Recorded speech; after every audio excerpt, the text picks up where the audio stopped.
everyone, welcome back to my channel, or welcome if you're new here, a very warm welcome to you. My name's Emily and I'm a knitter, crocheter and very occasional sewer. Today's episode is my month-end wrap-up for the month of August. Gosh, I know I say this every time, but my goodness, this year is just steaming ahead, isn't it? So in these episodes, what I will do is I will go through all of the items that I finished in the month of August. I will then go through my scrappy or long-term projects, and I will then go over my works in progress numbers. These will just be the numbers. I won't be showing you the actual projects because that will make this video extremely long if I did.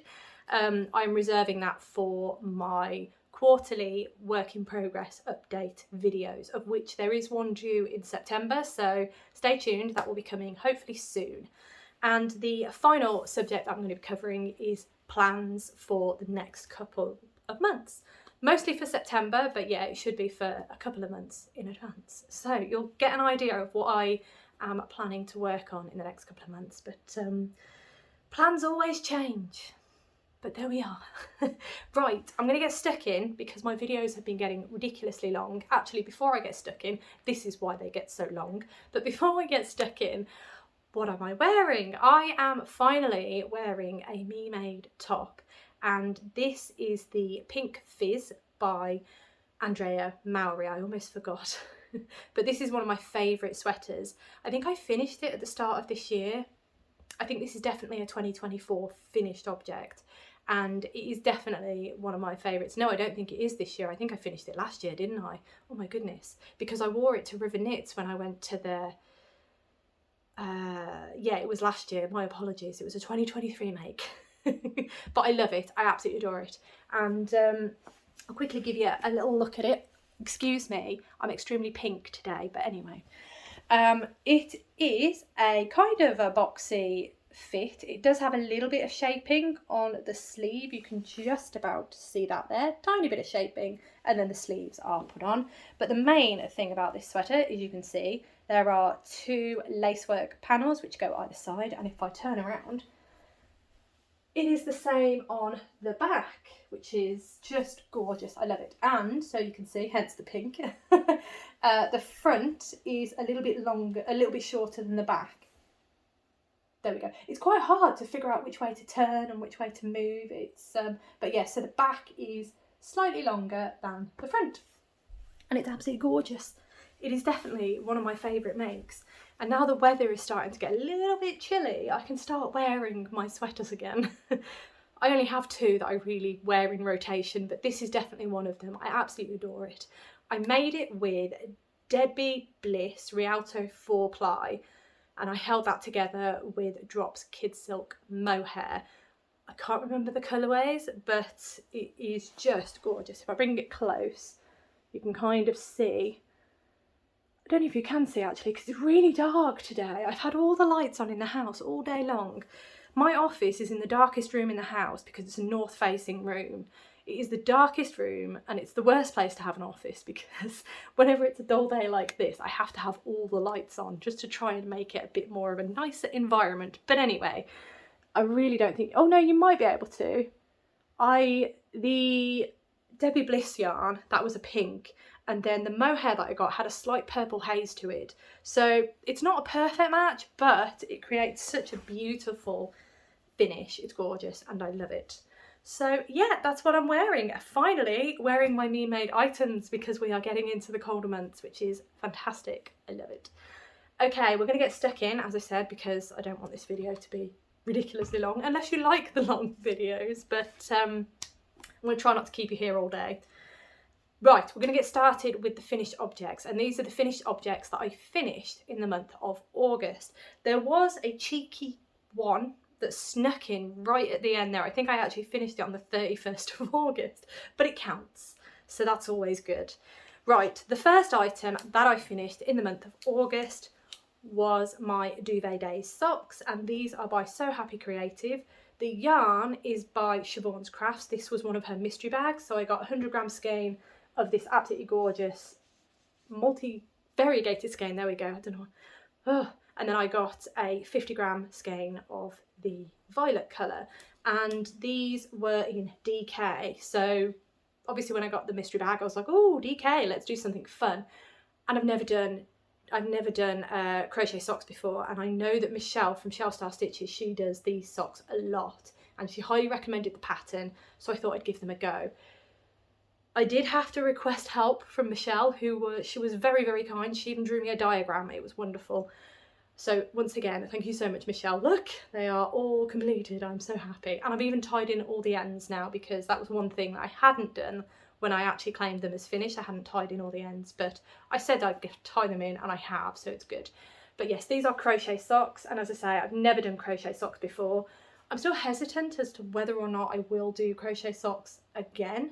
They're lovely, they fit lovely, they are extremely cushioned, if I say. I don't know whether that's just because it's the DK weight yarn, I'm not sure, but they do feel really, really cosy and really lovely to wear. So I'm happy that I can now take these off my yarn trolley and I can actually start properly wearing them now that you've seen them for the final time. But yes, these are the Duvet Days socks by So Happy Creative. Gorgeous, they are lovely.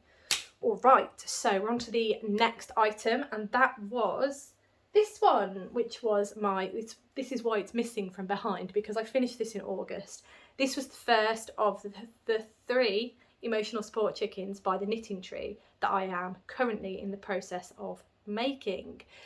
This one is going to be a gift. You'll see something else a bit later. Well, you'll see the other one later that I finished, but yeah, this is a gift, and I am just really pleased that it's done. And yeah, I can actually gift it, because this is a gift for this month. So yeah, really excited to actually give this to the person who it's intended for. So I'm going to put him in the back because that's where he belongs. But yes, that is finished object number 2 for the month of August. Now, where are we next? Oh, finished object number 3 is this one. And this is the Starfall Cowl by Michelle Lee Bernstein. And this is an assigned pooling project. So if I shuffle closer and then hold this up, you can see, mostly anyway, wherever the yarn changes colour, I have done a different, well, what looks like a star stitch. So that is the nature of the pattern, that is the nature of an assigned pooling project. Obviously, where there's a colour change that's too close to a star, I have just knitted as per what the pattern instructed, and I think it looks really good. I'm really pleased. The yarn I used was my hand-dyed yarn. This is my variegated version of Who Needs Wings, and this is a colourway inspired by the Peugeot hypercar that was at Le Mans, and I'm pretty sure it's the livery from last year if I remember correctly. But years are flying by, aren't they? So I could be wrong. Pretty sure it was last year. But yeah, absolutely love this. The colour works really, really nice. The only thing I would say with this, and Michelle does mention in the pattern, that if your colour, so the length of the colour pooling section is longer than what she has in the pattern, then just increase the size of your star repeats. So I did 6, and I think the pattern said 5, so I just did 6. A couple of them went over, like this one here went over a little bit, but I actually really like it. I think it just looks really nice. It blends everything in, and then you've got these hits of the stars. It's beautiful. So absolutely love it, and yeah, fantastic pattern. And it's not as hard as it looks, because I took this to Le Mans with me. It was my Le Mans project for this year, and I thought, oh my gosh, is this a mistake? Because am I going to remember how to do these? Am I going to have to hope that I have signal so that I can look at the video tutorial so I can remember? But actually, after I'd done a couple of rounds, it all kind of made sense, and then I could just do it intuitively, which was fantastic. But yeah, do highly recommend the project if you fancy trying assigned pooling, because it is great fun, and it's a nice small project. It's a single skein project, so can't go wrong really, can you? Gorgeous. So that's the Starfall by Michelle Lee Bernstein. All right, what do we have next? Oh, this one's a big one. So I'm really happy about this one. This one is my absolutely gorgeous. I'm just making sure I'm not going to like knock anything again. This is the lovely Snake Draft Blocker by Tanis Gray, and this is from the Nightmare Before Christmas knitting book. And yeah, it's the snake that ate the Christmas tree. And yeah, I'm pretty sure I've said it many times, but I really wanted to make this, and I want it to go at the bottom of my Christmas tree, so that when I'm doing Vlogmas and I'm reaching to the bottom of the Christmas tree, this lovely fella is going to be sitting at the bottom. He doesn't have a name yet. That's the only thing I've thought of. He doesn't have a name. So let me know below if you can think of a really good name for him, and I might give him a name. He deserves a name, I think, but I just can't think of one. Anyway, this is the snake draft blocker, and you will be seeing him a lot during Vlogmas. So really happy he's done. I love his tongue. It's just, yeah, it was great. Fantastic. Highly recommend the pattern if you fancy giving that a go. But yeah, after Christmas, I think he's just going to sit in front of our door because he is a draft blocker. So he'll be good. He'll be fine. Right. On to the next item. I did all right in August, you know. I think I had 7 items. 7 items. That's pretty good. So the next item is the end of a giant project that I was working on. So this is John the Woodpecker, and he's the final bird of Christmas that I've been working on. I started these in May of 2023, pretty sure it was May, and yeah, this is the last one. They're all done. I do still have to do the mini birds, but I'm still trying to think about what I'm going to do with those at the minute. I haven't started them yet, but yeah, really sad it's finished. I really enjoyed making these, they were great fun. However, now that they're done, it does mean that I feel less pressure, and I feel like I can actually start working on some other Toft items. So you can see some mushrooms are appearing behind. Toadstools, sorry, I keep calling them mushrooms, but yeah. So I am actually I feel more free to work on other Toft projects because I know I haven't got these sitting there waiting to be finished. So John the Woodpecker, all the 12 birds of Christmas are done, and they are sitting all up here. You can see there's a gap just there where John was, so he'll be going back up there. During Christmas, I kind of want to leave them up there actually, because they look lovely, don't they, up there? But no, I think I will leave them up there because they were kind of around the Christmas tree last year. Oh no, it was only because I filmed my intro video and they were sitting in the Christmas tree for the intro video, so I think they are going to stay up here. But whether this will be the full backdrop because I have the Christmas tree as the backdrop, thoughts for me in a few months' time. But anyway, John the Woodpecker is done. All the 12 birds of Christmas are now complete, so on to the next big project, I think. Okay, so object number 6, finished object number 6 that I finished. This one I adore, and I knitted it so fast. This is the Sophie Shawl by Petite Knit, and oh, this project is just one of those projects that I love absolutely everything about it. I love the yarn, and I chose the perfect pattern for the yarn. So as I said, this is the Sophie Shawl by Petite Knit. I made it in the large size, so this is the biggest size. I am still not 100% convinced I had the right yarn weight, but the yarn I used is by Fjord Fibres, and I picked it up when we were in Bergen back in April. And I've said this a number of times, but whenever I go abroad, I always look and I hope that I can find a yarn in the yarn shop. I'll go to yarn shops and I'll have a little mooch, you know, as you do, you can't resist. And I always hope that I'm going to find a yarn that is hand dyed or at least produced in the country. If I can find in the city that I'm in, even better. And this was perfect because Fjord Fibres, their yarn is hand dyed in Bergen. So you couldn't have got more local if I tried. Well, it's just local yarn. It was amazing, and the colourway is forage. I think it's absolutely gorgeous. It just screams autumn to me. I think it's perfect, and it just is a massive reminder of that trip to Bergen, and it just makes me want to go back even more. But yeah, I held that with Filcolana Tilia, and I can't remember, was it 336? I can't remember. Do I have it here? I do. Look at this, I'm doing well. So it's Tilia Filcolana, and it is a kid mohair with a bit of silk. Oh, look at that, 336. I think that's what I said, wasn't it? Oh, I've got a head for numbers. I can't big myself up because I can't remember what I just said, but I think I said 336. Anyway, that is what I held the, I'm just seeing if the Fjord Fibres is in here as well. I think that's asking a bit much, isn't it? No, I don't think it is. But yeah, so I held that mohair together with the Fjord Fibres, and this is what I got. It is just stunning. I absolutely love this. The pattern is so much fun because it is literally garter stitch, and then you've got I-cord edging on both edges. and it is just wonderful. It is so much fun. You might think it's quite monotonous, but I think because you've got, every so often you've got the increases or the decreases, it just makes it so interesting, and it's so satisfying because it builds really fast. It's beautiful.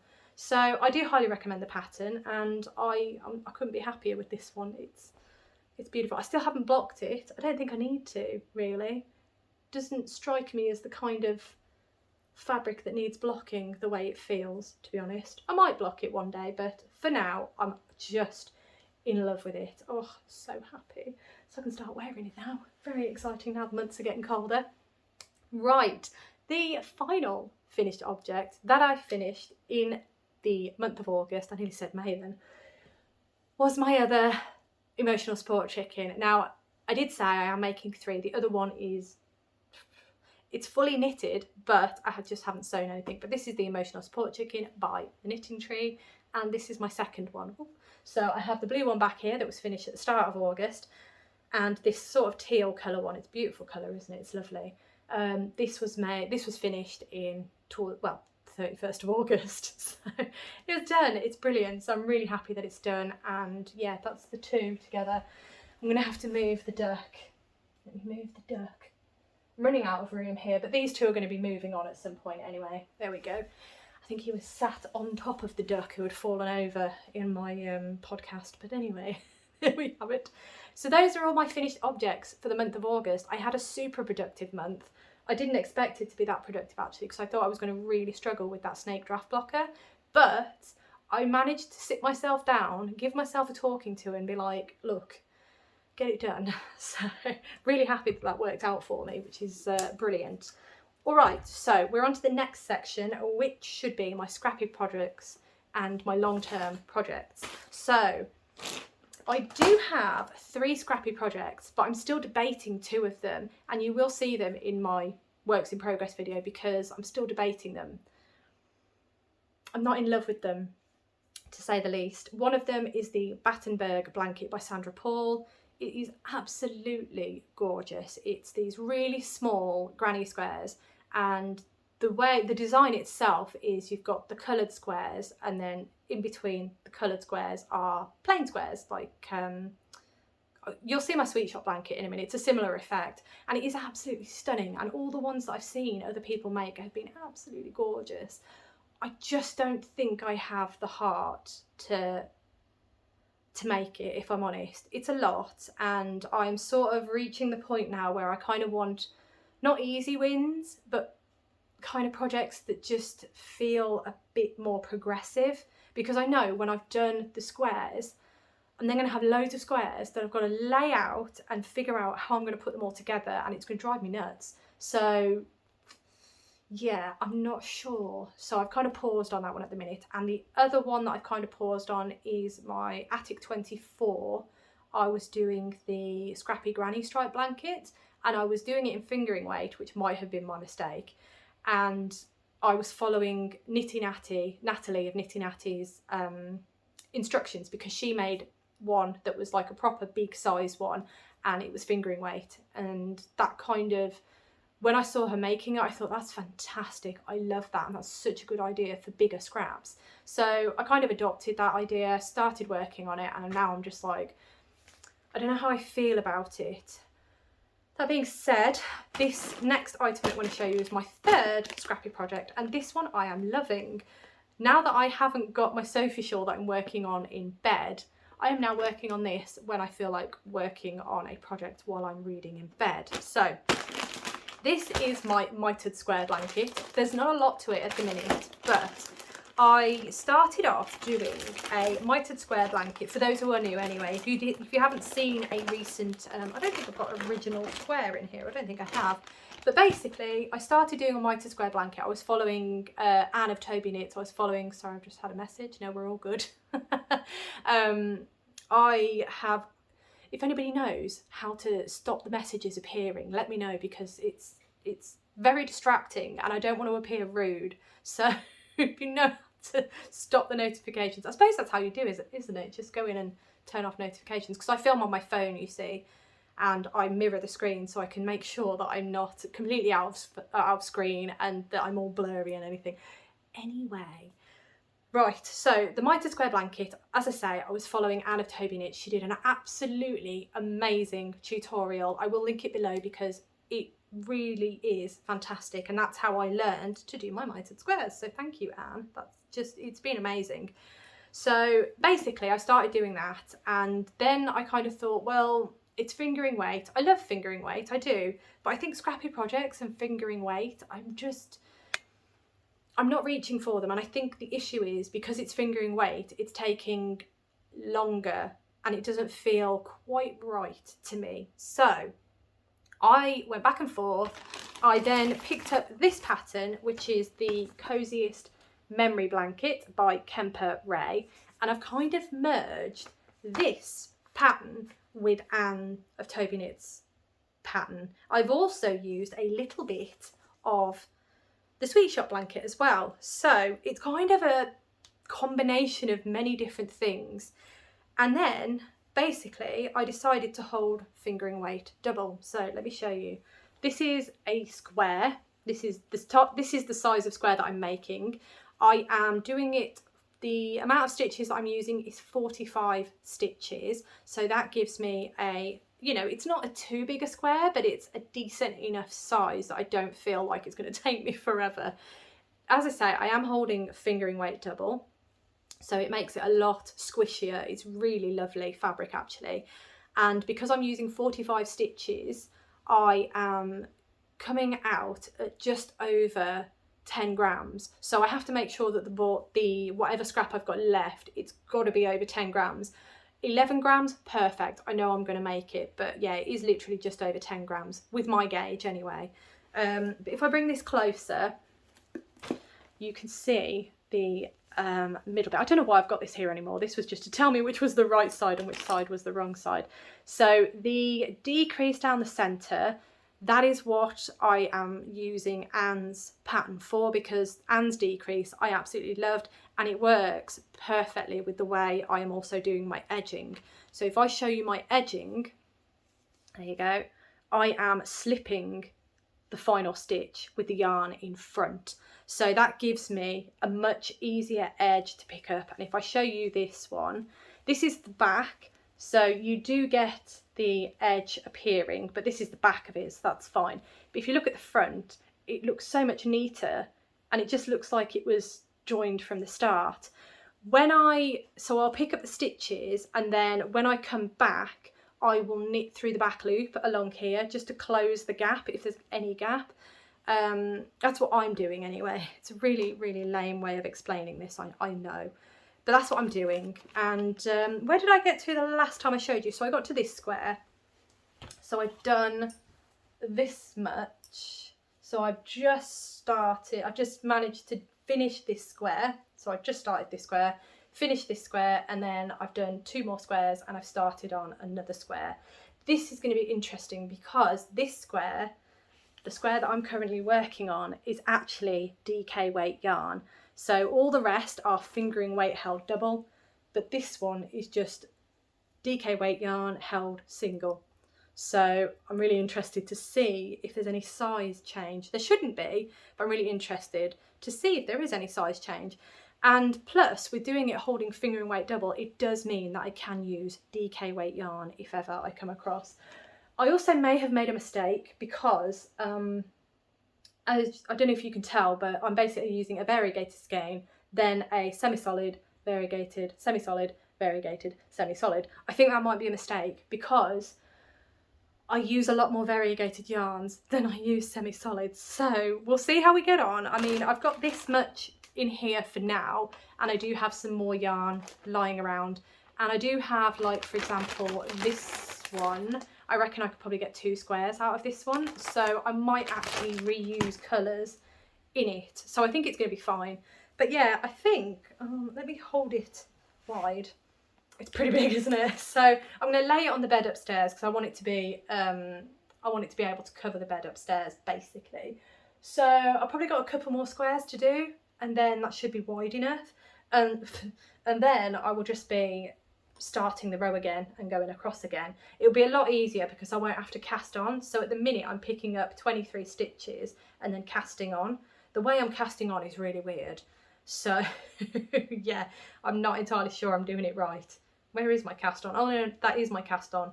So yeah, it's just a really weird cast on that I'm doing, but it looks okay, I think. It just means that I've got 2 lots of garter stitch at the bottom, but I think that'll be fine. Anyway, that is my mitered square blanket and I'm absolutely loving it. I am much more enjoying holding the fingering weight double. Sorry, I didn't actually explain where the Coziest Memory blanket comes in. It is how I'm constructing the blanket. The construction of it is coming from this pattern. So that is coming from there. The decreases in the centre are coming from Anne of Toby Knits, and the edging is coming from the Sweet Shop blanket. So it is literally a merging of a lot of different patterns, but you just take things that work, don't you? And to be honest, this is now a project that I get excited to reach for, and because the weight of the yarn isn't fingering weight, it's technically DK weight yarn, it feels like it goes quicker. I don't know why, it just does, but I'm absolutely loving it. And obviously I need to tie in all the ends, but what's new, right? I am rubbish at tying in ends. One day I'm going to surprise you all, and you're going to see a project and there's going to be no ends that need tying in. I can dream, right? One day I will figure it out, I promise. I am in absolute awe of the YouTubers that I watch that say how they tie in the ends as they go with the project. I would love to be like that. I really would. I mean, I'm not going to be like that unless I do it. So one day. I might have like set aside an hour of a weekend just to tie in ends. I think that might be a good idea. Anyway, that's my mitered square scrappy blanket. So the next item in this category is the lovely, let me take the pattern out. This is in here. And this is my Sweet Shop blanket. So I was showing this on a weekly basis, so in my normal podcast, but I decided that it was just getting a bit monotonous really, because obviously I was showing it you on a weekly basis and you were just seeing like part of the square being made, especially during summer, because it's obviously too hot to work on a blanket, especially with how big it is now. I still haven't done a massive amount, that being said, but I've done a bit. Let me pull it out. I've actually gotten to the point where I had to, so let me show you it. This is, hang on, oh my goodness. This is my Sweet Shop blanket by Laura Penrose. It is such a fantastic pattern. Honestly, I absolutely adore this pattern. It is so much fun to make. I am holding fingering weight double. Laura does state that in the pattern, and I am just loving the feel of it. It's so squishy. It's actually quite heavy now as well. I am, where the variegated yarns are, I am using Attic spin dyes. I'm using Attic spin dye, and it was their Beatrix Potter club. So they did a 12-month subscription club, and obviously each month was a different book of Beatrix Potters, and it was absolutely gorgeous. This one here, for example, was Peter Rabbit. This one here, Jemima Puddle Duck. Can you tell which ones are my favourite? I think this one is Jeremy Fisher, and this one might be Mrs. Tittlemouse. Might be. No, Mrs. Tittlemouse, or Mrs. Tiggywinkle maybe? Oh, I can't remember. I'm going to stop guessing anyway. So this is the blanket. Absolutely adore it. The other yarn, so this neutral yarn that I'm using, is just an undyed skein of yarn. I'm using sock yarn, so 75% superwash merino, 25% nylon, and I absolutely love it. So with the subscription, I'm going to take it off my arm because it's really hot. With the subscription, it was, I think, 10 of the months were 100 gram skeins, and then 2 of the months you got 2 50 gram skeins. So what I've done on my tablet, I have done a massive schematic for the whole blanket, and I've also tallied all of the colours that I've got. So the 50 grams, I think each of these squares is 10 grams. So for the 50 gram yarn, for the 50 gram skeins, I knew that I had 5 squares out of each. In total, I'm making 99 squares. So then I was able to calculate, I can't remember the numbers exactly, but then I was able to calculate how many I needed, I could go up to with regards to all the other skeins. And then I think one of them I need to use one more time. I think that's how it worked. I can't remember the maths, but I've got it all planned out. And then what I do is I'll plan a top line and a side line. I'll plan that out so I know what colours to grab, because I kind of want it to be a little bit chaotic, but I also want a bit of order, because I don't want all of the Peter Rabbits at the start of the blanket and then no Peter Rabbit at the top. So I kind of wanted to have a bit of randomness, but equally a bit of order. So I just made sure that there was a bit more even distribution and some of the colours weren't too close together and things like that. Some of them are, but you know what? I'm fine with it. It's all good. So that's what I've been doing. So I've just, where's my thing? So the last time you saw it, I was working on this one. I think that's Tom Kitten. So I finished that one and then I finished the square above it. And then that put me as a complete round, if you will. So then I had to basically lay the blanket out, get all the yarn out the bag and dot it around, and then write the next section for what colours I'm using for the top and the bottom again.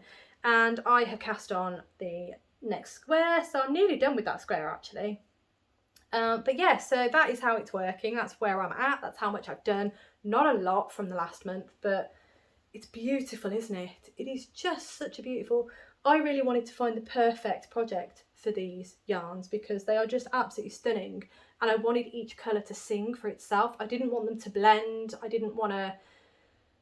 didn't want them to blend. I wanted them to sing on their own, and they are, aren't they? They look absolutely beautiful. I think it's the perfect project, but it is taking me ages, and I think I'm just over halfway because I'm doing the massive blanket. Of course I am. I wanted to use as much of this yarn as possible because if I'm going to do a project like this, I may as well use as much as I can. And yeah, in true me style, I've still not done much with the ends, so you can see there's a lot of ends that still need tying in. I've done a fair few on this side, but sorry, why did I pat my chest when I was talking? I've done most of the ones down here, but then, yeah, there's sections that just aren't even. So, yeah, hence me thinking I really need to set aside some time to actually tie some ends in, because otherwise this is never going to get finished, is it? Especially if I'm thinking, oh, I want it finished and it's just going to have ends. As you can see, it's ridiculous. But yeah, that is my Sweet Shop blanket by Laura Penrose. Let me put that there. I won't put it back in the bag. Oh, my nose. Right, okay, so where are we now? Oh, we're on to the works in progress numbers. So at the end of July, I had 19 works in progress, which that number is creeping up again, isn't it? And so I was thinking I need to get serious, and I think that's why I managed to finish off quite a few items in August, because I kind of thought, yeah, I've got to get some stuff done, haven't I? So as of the end of August, I have 16 works in progress, so that is fantastic. I'm really, really pleased with that. And yeah, I didn't think that would happen, if I'm honest. I didn't think I'd be able to drop it that low, but that is quite low for me, really. I would like it lower than that, to be honest. I'd like it in single digits, but I've done quite well with the cast-ons. I've not really cast much on, and anything that I have cast on, I've managed to finish pretty quick, so that's good. But yeah, so yeah, pretty happy with that. Right, we're not going to dwell on it because we'll get into the works in progress in another video. So the final section of this video are my plans for September and beyond. I have had to be really, really strict with myself, if I'm honest, because I am usually, so I'm just moving patterns around, I am usually very excited when it comes to this part of the video, and I will reel off loads of projects that I would love to make, but are probably not going to happen, really. In fact, I'm going to have a quick look back because I did this last month, and I think it's a good idea. So last month's plans was I wanted to cast on the Christmas stockings, tick, because I cast one on. I wanted to do Cotton Cuts Clue 7, which I did. Sophie Shawl I wanted to do, it's finished. So I've gone one further than that. I wanted to cast on the Toadstool tee with my Wednesday yarn. I've hit a snag with that because the Wednesday yarn is fingering weight. The Toadstool tee is for DK weight, so I don't think I have enough yarn to do the Toadstool tee. I'm not sure, but anyway, it has gone back to the drawing board, but I have found another pattern that might work. So it is back on the drawing board, but yes, that is that. I wanted to cast on the Adriata top. I haven't cast it on, but I would like to, but it's the wrong time of year to cast it on. really, so I might push that back, push that forward to next year now. It's a beautiful top. It's by Hohi Locatelli. It's a beautiful vest top with some lovely lace. Are we sensing a theme? Lovely lace panels down the sides. God, I love a bit of lace, what can I say? So, oh, and the final one from last month was the Land of Sweets cowl, which I haven't cast on. And surprise, surprise, that is in this month's even. So this is the Land of Sweets cowl. It's gorgeous. It's really, really lovely. It is a pattern by Helen Stewart, and it is for, if I remember correctly, it is for, yes.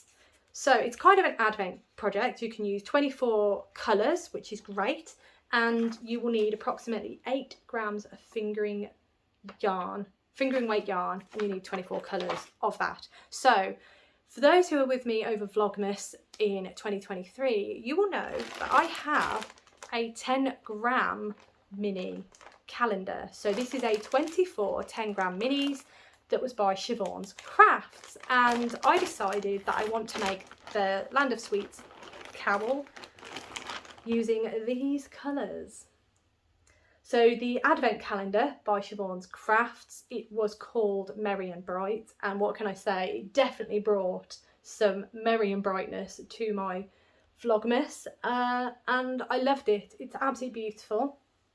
So I really want to make that cowl with these. I think it will look fantastic, and I think I'm going to go in the order, because these are all on here in the order that I opened them. So I believe this was the first one, and then this was the last one. Obviously I've got the 100-gram skein here as well, which is just stunning. Look at that. Beautiful pastel kind of colours. It's just stunning. This I'm going to use for something else, but these, yeah, I definitely want to cast that on, because I do have 2 more advents to use. I have this to use, and then I have my Woolly Mama advent from 2023 as well. I don't think I'm going to be able to use that this year before Christmas, but this I think is a realistic goal, because they're only 10-gram minis and it's a cowl, so it should be fairly easy to do, so I say. But yeah, it's beautiful, and that's what I'm gonna, that is a plan that has carried forward to this month. Another plan, which I'm sure you'll know by now, is the Cotton Cut Puzzle Mystery Quilt Clue 8. So that's where we're up to. This is Clue 8. So these are pre-cut pieces of fabric, and essentially what the Cotton Cuts Puzzle Mystery Quilt is kind of what it says on the tin, really. It is a quilt that is a mystery, and the puzzle part of it is that you basically each month for 10 months, well for 9 months technically, because the 10th month is actually putting it all together. So each month we will open a packet like this, and then we get emailed the instructions that basically tell us how to put these pieces together. So we end up with some blocks, and then in the 10th month we should get the instructions on how to put all the blocks that we've previously made together. And it also came with, for me anyway, it came with the border fabric, and then I got the extended border fabric as well. So that is my month 10. So yeah, I've got this one to make, which will be this month, and then you will see this in behind the seams as well, because I will be making this up during behind the seams. And then I've got month 9 to do, which obviously is October. And then in November, is that right? Am I right there? September, October, yeah. And then in November, which is month 10, will be the instructions on how to put it all together. So yeah, almost the end of another big project. But then I've got to try and figure out how I'm going to quilt it, because I don't have a long arm. So anyway, Cotton Cuts Puzzle Mystery Clue, Cotton Cuts Puzzle Mystery Quilt. This is the Tree of Life, so that will be in this month as well. Right, what else have we got? I'm going to move these because I'll show you those in a moment. The next one is, if you have seen my recent podcast, I will tag it. It's this side, isn't it? I will tag it up there if you haven't. So in my most recent podcast, you will have seen that this fella here, let me grab him. He was a finished object.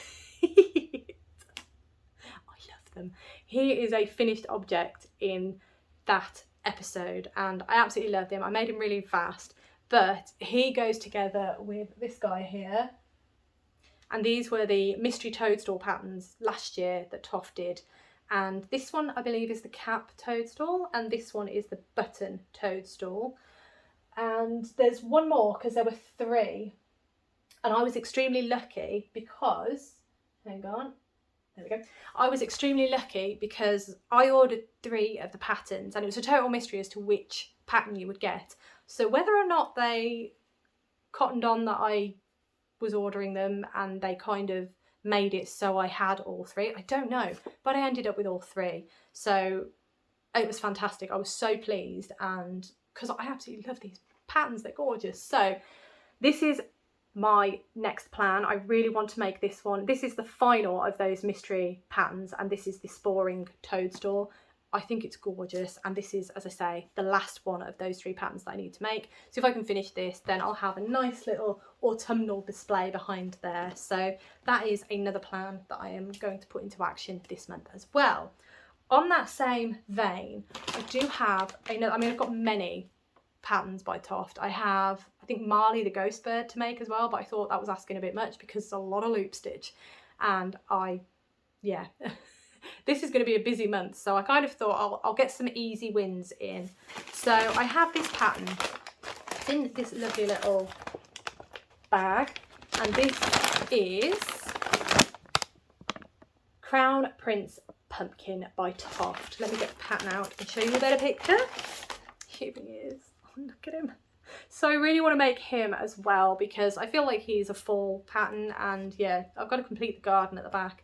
Graham is just going to stay there looking glorious as always because yeah, we like Graham. I like Graham. He might move at some point, but yeah, see what I can get away with. But yes, so I really want to cast this on as well and hopefully finish it in September, so that October I've just got more kind of fall autumnal decorations, which will be great. Right, what's next? Oh, I haven't written this down. That's interesting. We'll start with this one because I haven't, this one I've written down, but I haven't written the other one down, which is weird. So this, the next item, I didn't get a picture, but I will pop a picture in here. I'm sure you'll have seen it anyway, but Go Go Dynamo, Stephen West's new mystery knit along that will be happening in October. I will be taking part in not Vlogmas, I will be doing that, but I will also be taking part in Vlogtober. So I will be trying to do a vlog every day. I'm really hoping that I can lessen my tangents and try and keep the video length down, because I understand it's a massive commitment if I'm doing like half-an-hour videos every day. It's a lot. So we'll see, but I am going to try and do a video every day. And yeah, Go Go Dynamo I will be taking part in, so you will be seeing that during Vlogtober as well. I will put spoilers in, don't worry, but these are the colours that I have chosen. So these are my hand-dyed yarn. It is Apex yarn. There we are. And the colourway is Who Needs Wings green, Who Needs Wings grey. So those are what I am using for my shawl. I think, yeah, I was really unsure because I had another option that I showed you as well, and there was another option that one of your wonderful selves put out to me. I am still debating it. So it was this colour and a purple, but I feel like this is going to fit my wardrobe a bit better. So I think I'm going to go with this so that I actually reach for it a bit more. So yeah, those are my colours for Go Go Dynamo. Very excited. Are you excited for Go Go Dynamo? It's just, oh, I love this time of year. Okay, so the next item I haven't actually written down, which is not very clever of me at all, but I grabbed it because I do need to cast it on. I do need to finish the first one first, but it is out of this book, which is the Nightmare Before Christmas book. As you can see, there is the snake draft blocker. That's the one that I've just shown you in the finished objects. But what I am wanting to do, and I've already got one of these on the needles at this point in time, and these are gifts, which is why I want to cast it on. So I am making this one in this colourway. These are the Festive Stockings by Jessie Ostermiller. So as I say, I've got this one on the needles at the minute, and then I'm also going to be making another one in these colours, so a little bit more Halloween-y style colours. So that I also need to get done because these are Christmas presents. So yeah, that's another plan. And then the final plan, it's kind of a 3-in-1, and this is relating to my video that I'm hoping to film as soon as possible. I'm hoping to start filming it, but I can't guarantee when it's going to be out because, as I say, September's a really busy month for me, but I am going to do my best to try and get it filmed and try and work on these projects so I can actually get this new style of video out to you and see what you think. So I am going to be making, in that video, I'm going to be doing from start to finish, making, obviously I'm not going to show every little detail because I can't. These are paid for patterns, so I can't show you every little niggly detail, but I can kind of bring you along, kind of like a sew along. But yes, so I'm going to be making one of these, which is the Finch Bucket Bag by Stitch Mischief. There's the name, Stitch Mischief.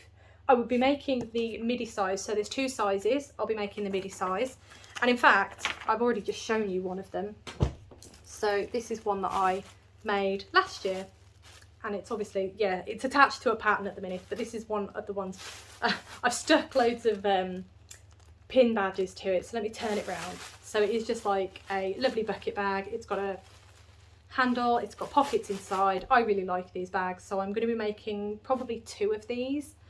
I'm not sure yet, maybe 2, but that's one of them. Another pattern that I'm going to be doing, this is a new pattern to me, so it's going to be really interesting, but it's this needle pouch, which is by Laula Patterns. But I'm going to be making that, so as I say, that's a new pattern to me, so I'll be taking along for the ride as I learn. And then the final pattern that I will be making is this one, and this is the project bag, again by Laula Patterns. But there we go, that's another project that I'm going to be making soon, sooner than later. But yes, so is there anything else? I feel like there is, but everything else is upstairs now. There is a cross stitch pattern that I wouldn't mind doing, but yeah, I haven't got it with me, so we'll just have to sneak that into next month. Anyway, thank you so much for watching. Wait, before I finish, how rude of me. What plans have you got for the month of September and beyond? Also, how productive was your August? What projects did you finish? Which ones were your favourite? Which ones are you carrying forward that you're absolutely loving? Let me know your projects. I always love to hear about your projects and what you're up to, because it helps me look at new projects and expand my horizons, and I might find something that I really want to cast on. So yeah, let me know below what you've been working on, what you finished in the month of August, and your plans for September and beyond. So thank you so much for watching. As always, it means the absolute world to me. I hope you have a wonderful rest of the day, and I hope you have a wonderful week, and I look forward to seeing you in my next video.